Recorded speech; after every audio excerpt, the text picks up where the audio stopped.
नमस्कार, मैं दीक्षा सिंह बोल्स्काई में आपका स्वागत है। भारत इस बार 26 जनवरी को अपना 72वां गणतंत्र दिवस मनाने जा रहा है। गणतंत्र दिवस को पूरे देश में विशेष रूप से भारत की राजधानी दिल्ली में बहुत उत्साह के साथ मनाया जाता है। गणतंत्र दिवस मनाने की वजह तो देश के सभी नागरिक को पता है, लेकिन क्या आपने कभी सोचा है कि भारतीय संविधान सभा ने तो 26 जनवरी 1949 को ही संविधान को अपना लिया था, तो फिर इसे लागू 26 जनवरी 1950 को क्यों किया गया? क्या आप जानते हैं कि भारत के संविधान की मूल प्रति नाइट्रोजन गैस की एक चैम्बर में रखी है, लेकिन क्यों? तो चलिए आपको बताते हैं इसके पीछे की वजह। संविधान लागू करने के लिए 26 जनवरी का दिन ही इसलिए चुना गया क्योंकि साल 1930 में इसी दिन भारतीय राष्ट्रीय कांग्रेस ने भारत को पूर्ण स्वराज घोषित किया था। बता दें कि दुनिया में भारत का ही संविधान है जो हाथ से बने कागज पर लिखा हुआ है। संविधान के हर पन्ने पर सोने की पत्तियों वाली फ्रेम बनी है।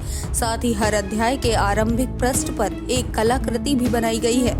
संविधान की मूल प्रति को पहले फलाफेन के कपड़े में लपेटकर नेफ्थलीन बॉल्स में रखा गया था, लेकिन जांच के बाद पाया गया कि संविधान की प्रति यहाँ सुरक्षित नहीं थी। 1994 में संसद भवन के पुस्तकालय में इसे वैज्ञानिक विधि से तैयार चैम्बर में सुरक्षित कर दिया गया। इसे और भी सुरक्षित बनाने के लिए ऐसी गैस की आवश्यकता थी जो कागज के साथ किसी भी तरह की प्रतिक्रिया न करती हो। चूँकि भारतीय संविधान काली स्याही से लिखा गया है, लिहाजा ये आसानी से उड़ सकती थी, इसलिए नाइट्रोजन को सबसे उपयुक्त माना गया। नमी को बरकरार रखने के लिए चैम्बर में गैस मॉनिटर लगाए गए। प्रत्येक 2 महीने पर संविधान की मूल प्रति की सेहत जांची जाती है। सीसीटीवी कैमरे से इस पर लगातार निगरानी रहती है। इसे बचाने के लिए नमी 50 ग्राम प्रति घन मीटर के आसपास रखने की जरूरत थी, इसलिए एयरटाइट चैम्बर बनाया गया। 1948 की शुरुआत में डॉक्टर भीमराव अम्बेडकर ने संविधान का मसौदा तैयार कर उसे संविधान सभा में प्रस्तुत किया। नवंबर 1949 में इस मसौदे में कुछ संशोधन कर इसे अपनाया गया। भारत का संविधान 26 जनवरी 1949 को अपनाया गया था और माननीय सदस्यों ने 24 जनवरी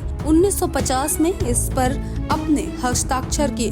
कुल 284 सदस्यों ने संविधान पर अपने हस्ताक्षर किए थे। जिस दिन संविधान पर हस्ताक्षर किए जा रहे थे उस दिन बाहर हल्की हल्की बारिश हो रही थी, जिसे एक अच्छा शगुन माना गया। 15 अगस्त 1947 को भारत के स्वतंत्र हो जाने के बाद संविधान सभा की घोषणा हुई और इस पर कार्य 9 दिसंबर 1947 से आरंभ कर दिया गया। संविधान सभा के सदस्य भारत के राज्यों की सभाओं के निर्वाचित सदस्यों के द्वारा चुने गए थे। डॉक्टर भीमराव अम्बेडकर, जवाहरलाल नेहरू, डॉक्टर राजेंद्र प्रसाद, सरदार वल्लभ भाई पटेल, मौलाना अबुल कलाम आजाद आदि इस सभा के प्रमुख सदस्य थे।